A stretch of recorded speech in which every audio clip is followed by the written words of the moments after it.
OHM. I'm here with a new video, man. I want to talk about something that I think is so amazing. And this is music that's changed my life. So, um, there's this guy I want you to know if you don't know. And it's crazy because I wonder how slept on he is. And the reason why I say I know that he slept on is because Genius don't have him, none of his music up there. I hardly find any of his music on YouTube. He never went mainstream, and I think it's because of the way that he carried himself. He carried himself different than a lot of Christian rappers. You can tell he really lived this and he hated the spotlight, so he didn't really want it. Who am I talking about? Talking about Jay Johnson. If you've seen the title, he would do his own thing. He was not really out there like crazy long. He dropped the project in 06. The one I'm talking about is the one he dropped in 09, and then he dropped another one in 2012. So now Jay Johnson to me was a awesome artist. Like when I say he was an awesome artist, like the song I'm gonna talk about, Murder Instrument, it's one of those songs, if you've never heard it, you need to go and listen to it because it's so real, and that's how he is, and he's lyrical too. I think the first time I heard him was off of Eshawn Burgundy's album Above the Clouds, Somewhere Looking Down. I think that's what it's called. I always forget the name of Eshawn's album. But anyway, I heard him and I said, man, this dude cold. Who is this guy? So I looked up his stuff and seen the struggle. Because like I said, I was kind of late to it, trying to get my Christian walk. But this song that we're going to dissect today, I want to really show you, is one that's filled with pain, it's realness at a level that you probably haven't seen before. So let's dig in. So these are the lyrics, and I'm going to go through them, and we're going to look at what he's saying on here so you understand how amazing this song is. So we first start off, let me go back to the beginning. We first start off, he says, it's made up. It's an image. They call it stereotype. You have to. They play it through the stereo. Right off bat, he's talking about rap and how, and he'll explain it a little later if you look. But he's right off bat talking about how most rap is fake, and they create stereotypes that become real, are caricatures of what's real in the streets. And he said, hey, that's why they play it through the stereo. So anyway, he goes in and he says, every rapper's a gangster, every woman's a hoe. America feels my heartbeat, hurt, covered in clothes. Jesus, he is my reason, knows all of my bleeding. My hustle to bubble is more than merely cheesing. Now, this is crazy starting off. So right now he's saying the problem with the stereotype of rap is every rapper is a gangster. And then every woman, and it's so crazy. This came out in 2009, people. And you can constantly say that to this day, that the rappers are all acting hard, except most don't want to be gangster. They want to be druggies. Like they're always on drugs and liquored up and just don't give a care kind of stuff. But the women is still spot on. It's like every women rapper just wants to be very promiscuous. So it's like, it's crazy to see these bars that still hold true to this day. And it's sad. It's very sad because you would have thought we would have at least did a little bit better, but we haven't. So anyway, then he says, America feels a heartbeat, hurt, covered in clothes. But then he says, Jesus sees my reason, know all of my bleeding. My hustle to the bubble is more than merely cheesing. So he's kind of talking about his way of going through and why he's doing this, and why he's making this song. But then he says in the next, Lord, please, in this concrete jungle where apes go bananas, turn monkeys for bundles, get locked up, the struggle, the saga, the tussle continues. The venue is beef on the menu. Nice bar play right there. Pretty good. So I put right here, he shows the streets are no joke and what he sees on the streets. And you can see that. And he's telling God, he's pleading with God, which I do too, because I do outreach things sometimes. And you could just, some of these cats you talk to, man, and they glorify it, and you're just like, bro, you don't see how bad you look out here and how at the end of it, it's just not gonna be. And they know it. It's like, you know, the ending's bad, but you don't care because you don't know better. That's kind of how I see how people act. But then he goes on. My bars ring, bang, stain the page. The news still glooms in hoods like AIDS. Contagious is rage and paparazzi's a needle. Sins killing the people, the love, the evils. Jesus, we need you. Now look at this. This is crazy. So first he talks about his music. He talks about the music and what they can do. He says here that it stains the page because bang, like he's shot because he's that hard. But look, he says the news still glooms and hoods like AIDS. And we knew, if you old enough, you know about how bad the AIDS was in the 90s.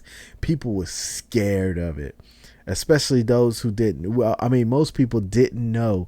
It was kind of like the hysteria of how COVID was, where everybody was so afraid, because a lot of people, I should say, was so afraid because they didn't know what was happening. People were just dying. They didn't know how to catch it. They didn't know how to prevent it. They didn't know if they were safe. So you had a lot of people who were fearful, unfortunately. And it was the same thing with AIDS. So he used that analogy because he says, look, when people get murdered in the street and it glooms, the news still hit it. It's still gloomy. But then he said, but it's contagious. Contagious is rage and paparazzi's a needle. So right here he's saying, but then you see the people who making these bars about it, Murder Instruments, and that paparazzi, that fame that they're getting is like a drug that's spreading it. It's really clever bar play. Then he says sin is killing the people, because this is sin, to speak this negative evil. He said the love, the evils, and then he just says, look, Jesus, we need you. I love it. And then he goes on, he says, you bled, now bleed through my heart, my spit, my art. Is this the love, the hate, the ache, the bliss, the music, my blues, your fate? Is this one wish? Is it lust of life? You can't have both, the burning of Christ. One wish, is it lust of life? Man, you can't have both. Crazy, amazing spit right there. He's basically talking about how people, especially if you think about it, when it comes to artists, who do music, and a lot of the times how they have the mindset of, I'm not a role model. Don't look at me for the answer. Everybody wants to be like, this is just entertainment. This ain't real. What is kids? I don't make my music for kids. You know, this nonsense that they lie and tell themselves. But he's telling them, look, you can't have lust in life. You can't try to be the innocent person with blood on your hands. You know, so anyway, I love that. So it goes to the chorus, and the chorus is so awesome. Do you feel my heart's symphony? Listen, they're playing murder through the instruments. I'm sick of hearing killing that don't interest me. I wish you hear me breathing life, I'm living it. I wish you hear me breathing life, I'm living it. Yeah, it's life. I'm sorry, I did this through an AI. So it took the song and it took it, so some of the words it kind of messed up. And it's because it's so crazy. I could not find. Jay Johnson is so unappreciated in my eyes as a Christian artist. And I think it's because he did not, I don't know, because I don't know too much about him. I tend not to go into Christian rappers' personal lives because I start to look at them a different way. I did that, and then I just didn't like, because some of them, they just fake, and I didn't want that perception of them. So a lot of them, I don't go deep in their personal lives. And I know I probably should. It's just that, like, man, when you just like jamming somebody and then all of a sudden you go there and you see this guy loves to party on the weekends and get drunk, and you just like, hey, but you a Christian. Or you see that they bigging up more rap than they do Christian. Like, they so hip hop that all they talk about is secular stuff, and they don't use none of their socials for pushing Christ. It's mostly for them just saying whatever they want to say. It's so crazy. And so I just, so I back away from that. So I don't know too much about Jay Johnson, but I just know as an artist, he's been unappreciated because most people don't even talk about him or listen to his music, I should say, because I don't know how much he's been, but I know he's probably good in his hood. But anyway, let's get on. When he goes to verse 2, he say, hit a click clack for the kickback. When it hits you, you don't get back. My melody over tracks felony. Jesus is the medicine, vitamin, and the remedy. I mean, just cold wordplay right here. You got to give it to him. He was good with the words. He say, "Oh, you injuring? Oh, you injured, huh? Hurt people. That's what I've heard. Which one of you ask yourself and I hurt?" And it's so true. Of course, he's just saying, you know, bars that most people know. But it just goes back to a lot of rappers have issues that they never dealt with, because they never dealt with it, because of a lot of people don't have that opportunity to get help. And especially if you don't choose Christ, you really don't have help, because you can go to a psychologist, and I mean, you can go to like 3 different psychologists and they'll give you 3 different answers, because God is really the answer. He's always been the answer.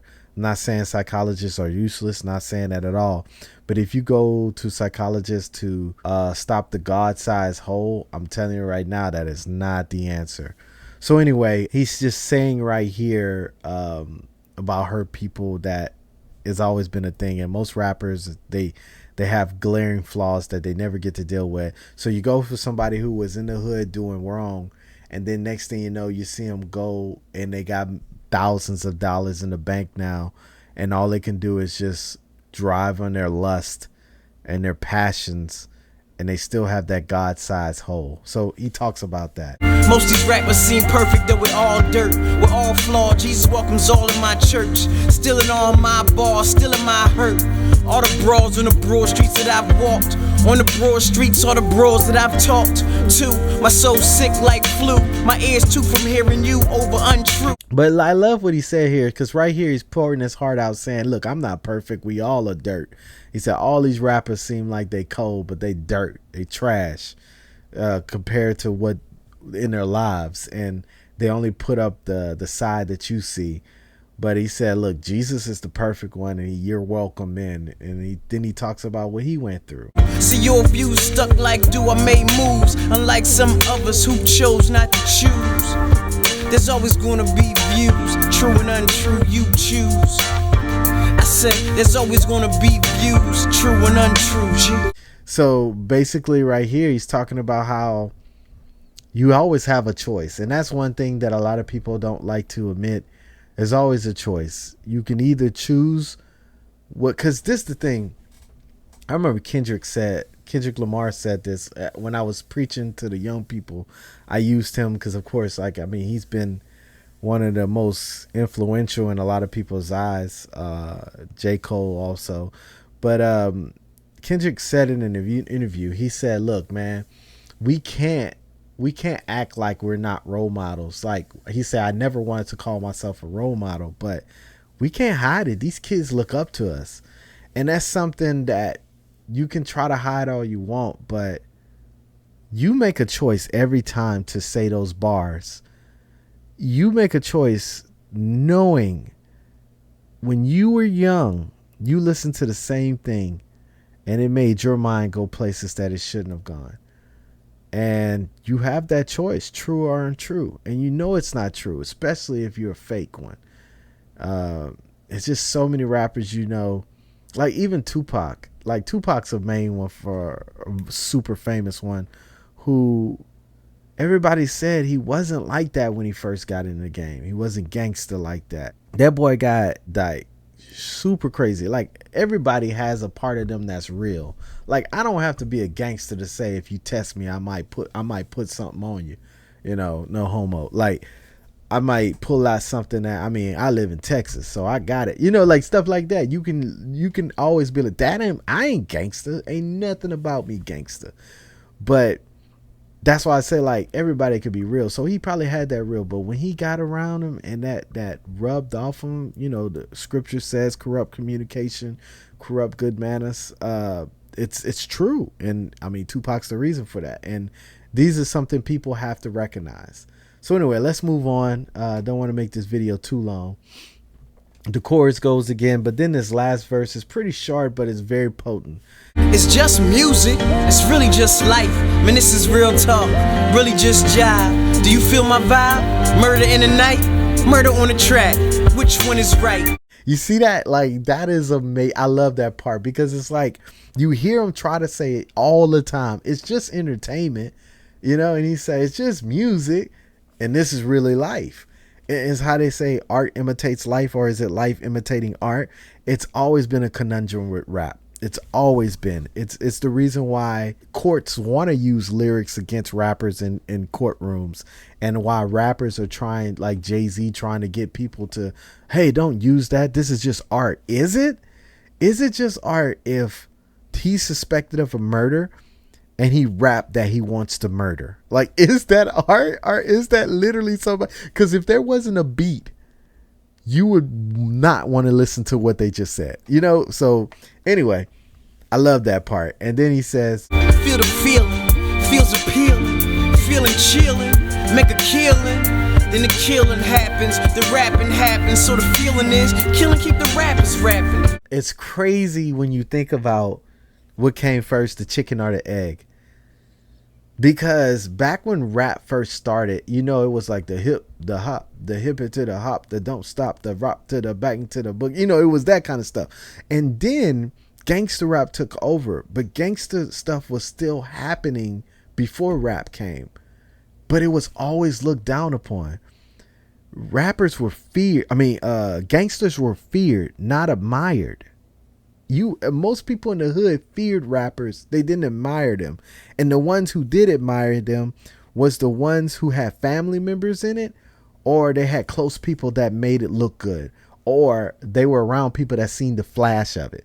Because growing up where I grew up, I seen stuff like that, and none of that interests me. None of that interests the people I was cool with. It wasn't until I got into rap that it glorified it. It made me think, ain't that bad. Yeah, I might do some jail, but I get fame with that. I get friends with that. I get money with that. And so it's right. He's like, man, these people make it. And then he goes on, he said, that's business, big business, killing kids is, man, what is this? And it's crazy because when you get older, especially I'm an old man, when you get older, you start to see that the ages that we think are grown are not, especially mentally. So when you hear an 18-year-old or a 19-year-old shot dead, that's so young. Their brain is still not even all the way developed when it comes to their mentality of what they believe in. And it's sad that they get cut short. And a lot of sad thing about it is a lot of their mentality is so low because they don't feel like they're going to survive to make even 21. And you just see it, and you just know. That's why I said killing kids, because I know legally 18 makes you a man, and when it comes to crime, 16 you can get charged as an adult. But realistically, man, I mean, to be honest with you, I didn't become intelligent till I was 25. I consider myself, looking back at myself, I was stupid from ages 24 on down. I thought I knew everything. I didn't. I was making mistakes that older people was like, why would you make that mistake? And I didn't think it was a mistake until it actually became a mistake. And why? Because when you're that young and you don't have experience, all you have is the mentality that was taught to you, that you've seen, that you gravitated to. So anyway, sorry, didn't want to go too far on that because we're close to the end. He says, System, this engine that keeps death pumping like pistons. Y'all Chauncey, I'm like, oh God, minutes in your hood, loving it. Oh dog, oh no, oh Lord. And I love it because he ends it here, and then it's the chorus one more time. This song, when you really think about it, it's one of those that, especially when you're a minister, like I was a minister, been a minister for most of my 30s, all of my 30s. I'm saying all of my 30s. I've been a minister, and into the later ages. But it's crazy when you hear the other side, because especially artists, and this is why I love this guy, and I think he's very unique because there's not too many Christian artists like him. But I love this guy because when you think about all of the artists now, that I think it's a lost art. You have so many artists now. They give props to those who are putting murder through the instruments. that, and when I say murder through the instruments, I mean they talk about the hood life like it's a good thing, like it's not something they trying to get out. I would never take a picture with a rapper. Just would never do it. I would never post anything about a rapper that I know is speaking the opposite of Christ. Just wouldn't do it. Would not positively talk about them in the open public. Now, if I had conversations with them, I definitely would be positive with them because I would try to reach that brother for Christ. But on my socials, I wouldn't be like, dog, Kendrick did it on that album. I wouldn't, because Kendrick leads a lot of people to self-reflection, but he doesn't lead them to Christ. Now, I will say, Mad City, Good Kid, Mad City, he did have the Lord's Prayer in there, and I had reason to believe he was going there. But then he dropped the D Word album, and he started talking about other religions and kind of saying some bad stuff about Christianity, even saying nobody praying for me because my grandmother's is dead, and had me worried. And then now he came out with the psychologist one where he got the crown of thorns on his head, and on the video he's floating. So it's one of those things, like, I would not big ups this guy. I would not say positive things about this guy on my social that would get people who are impressionable, people who are my fans, to want to jam him. I just wouldn't do it. And I love Jay Johnson because he spits on that, and he says what needs to be said. The Struggle is the name of the album. I'm all in the way. Let me shrink myself down so you can see that. Jay Johnson, The Struggle. You need to go find that album. You need to go. It's one of the best. It's an amazing album. But this song right here is one of the best. I still play this to this day. I'll be just, of course, because of this tone, it's not one of those like vibe to every day. But even the beat is cold to where some days I do be just wanting to vibe to it. So I want to say shout out to Jay Johnson. I don't know what you're doing now. 2012 looked like the last time you created music. I miss your music, bro. I hope that God is still using you in the kingdom. I hope you're still in the kingdom because you were a strong brother. And if you never heard any of his music, you need to go look. No Excuses. No Excuses, Volume 1 and 2. And the struggle is the best in my opinion. But I will say this, it's hard to find his music. I didn't even check and see if it was on Spotify, but anywhere else it was really hard to find it. So, but I hope Jay Johnson's doing great. You need to go listen to it. This has been Dissecting the Music. I hope that if y'all like it, let me know, what do I need to improve on, and like and subscribe if you haven't, for more. Peace.